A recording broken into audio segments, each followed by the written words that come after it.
नाब्या ने जैसे ही अपने ऑफिस के अंदर कदम रखा, वहाँ का माहौल देखकर वो दंग रह गई। उसने तुरंत रिसेप्शनिस्ट से पूछा, मैम आप कौन? मैं यहाँ पर न्यू ज्वाइनिंग हूँ। मैं ऑफिस इतना खाली क्यों लग रहा है? नाब्या ने पूछा, मैम आपको पता है क्या, अपनी कंपनी का पिछला कुछ वक्त में बहुत लॉस हुआ है, इसलिए कंपनी कुछ रिस्ट्रक्चरिंग कर रही है। सिंपल लैंग्वेज में कहूँ तो अब इस ऑफिस में कुछ ही लोग हैं जिनकी जॉब रहने वाली है। रिसेप्शनिस्ट ने कहा। यह बात सुनकर नाब्या का सारा जोश खत्म हो गया। जिस उमंग के साथ उसने अपने नए सफर में कदम रखा था, वो मानो धरा सही रह गया। वो सीधे एचआर के ऑफिस गई और वहां जाकर कहा, यह सब क्यों हो रहा है? आपने तो मुझे रिजेक्शन के बारे में पहले बताया ही नहीं था। आज तो मेरा ऑफिस में पहला दिन है और नाब्या समझ नहीं पा रही थी कि वो क्या करे। नाब्या, मुझे खुद भी नहीं पता था कि ऑफिस में यह सब होने वाला है। मेरे हाथों में सब कुछ भी नहीं, मैं सिर्फ वही कर सकती हूँ जो मुझे कहा गया है, एक चार ने कहा। कुछ सेकंड तक तो इस बात पर यकीन नहीं कर पाई। आप हमें 2 दिन का टाइम दीजिए, हम आपको 2 दिन बाद ही बताएंगे कि आपकी जॉब है या नहीं। एचआर की यह बात सुनकर नाब्या घबरा गई थी।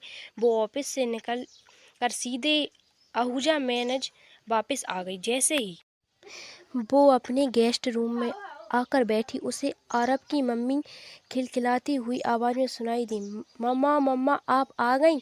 आरबा दौड़ते हुआ आकर नाब्या ने गले लगा। मम्मी आपको पता है मैंने पूरा घर रूम लिया है। यह घर इतना बड़ा है कि यहाँ पर स्विमिंग पूल भी है, वो भी दो दो, एक बड़ा एक छोटा। और पता है मम्मी, आगे एक बड़ा गार्डन है और पीछे उससे भी बड़ा। मरियम दादी ने तो मुझे केक भी खिलाया। आरबा की खुशी उसके चेहरे से झलक रही थी। वो एक्साइटमेंट में बोले जा रहा था, नाब्या ने बहुत दिनों बाद आरबा को इतना खुश देखा था। मुझे तो इस घर में बहुत मज़ा आ रहा है। मम्मी, पर आपको क्या हुआ? आप इतनी सैड क्यों हो? यह सुनकर नाब्या ने अपनी नज़रों झुकाते हुए कर दी। वो मुझे समझ नहीं पा रही थी कि आरबा वो अपनी जॉब की बात कैसे कर रहे हैं। फिर उसने अपने अंदर हिम्मत जुटाई और गहरी सांस लेते हुए कहा, हाँ आरबा, मम्मा की जो नई जॉब लगी थी उस ऑफिस में कुछ प्रॉब्लम हो गई है। मुझे पता नहीं था कि मेरी जॉब रहेगी या नहीं रहेगी। यह सुनकर आरबा का चेहरा उदास हो गया। सॉरी, पर मम्मी जल्दी ही दूसरी जॉब ढूंढ लेंगी, आपको कोई प्रॉब्लम नहीं होने दूंगी। नाब्या ने बड़े प्यार से कहा, कोई बात नहीं मम्मा, अगर आपको नई जॉब नहीं भी मिलती तो पापा है ना, वो आप हमारा ध्यान रखेंगे, मेरा भी और आपका भी। आरबा ने बड़ी मासूमियत से कहा, लेकिन उसे नहीं पता था कि उसे यह बात नाब्या के दिल में गहरी चोट कर देगी। आरबा, ऐसा फिर भी कभी मत कहना। अपने पापा ने जो भी कमाया है, यह घर उनका, काम सब कुछ उनका है। मुझे अपने पैरों पर खड़ा होना है, इसलिए मेरी अपनी जॉब होगी चाहिए। हम पापा के साथ रहेंगे, पर उन पर बोझ बिल्कुल भी नहीं बनेंगी। नाब्या के मन में मैं जो भी आया उसमें यह कह दिया, पर अगले ही पल में एहसास हुआ कि शायद आरबा यह सब समझने के लिए अभी थोड़ा छोटा है। पर हाँ, जब तुम बड़े हो जाओगे और काम करने लगोगे तब अपनी मम्मा को भूल मत जाना, नाब्या ने हंसते हुए कहा। तभी पीछे से एक आवाज़ आई, तो यह सब सिखा रही हो तुम आरबा? अविनाश को अचानक अपने पीछे देखकर नाब्या चौंक गई। उसे पता नहीं था कि अविनाश ने उसकी और आरबा की कौन कौन सी बात सुनी और कौन सी नहीं। पापा आ गए, मैंने आपको कितना मिस किया, आरबा ने कहा। अविनाश ने उसे झट से गोद में उठा लिया। उन दोनों के बीच अब एक अलग तरह का कंफर्ट बन चुका था।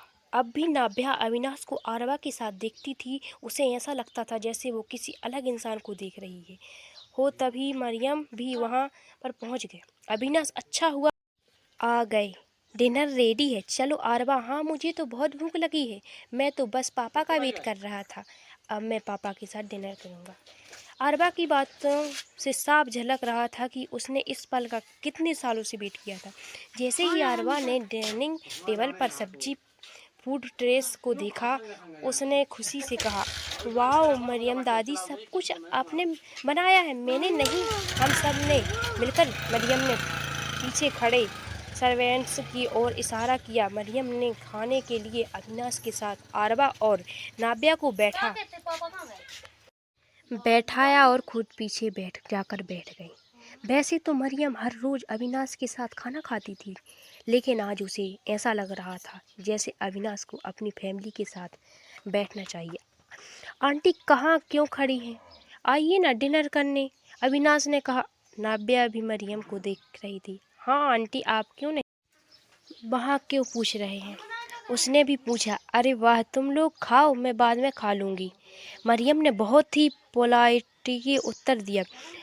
क्या आपने इतना कुछ बनाया है तो आप आखिरी में क्यों खाएं? आए बैठे, नाबिया ने कहा कि कहीं ना कहीं उसने सेंस कर लिया था कि मरियम क्या सोच रही थी। सब जिद कर रहे हैं, लेकिन मरियम कुछ बिल्कुल पीछे खड़ी थी। तभी आरवा ने जोर से कहा, दादी जल्दी आओ ना, मुझे भूख लगी है।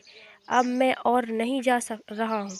किस प्रकार नियंत्रण संयोजन में ये देखकर सभी लोग हंस पड़े। अरे मेरे बच्चे को ज़्यादा इंतज़ार नहीं करना चाहिए। लो मैं आ गया, तो चलो शुरू करें डिनर, मरियम ने बाद में कहा।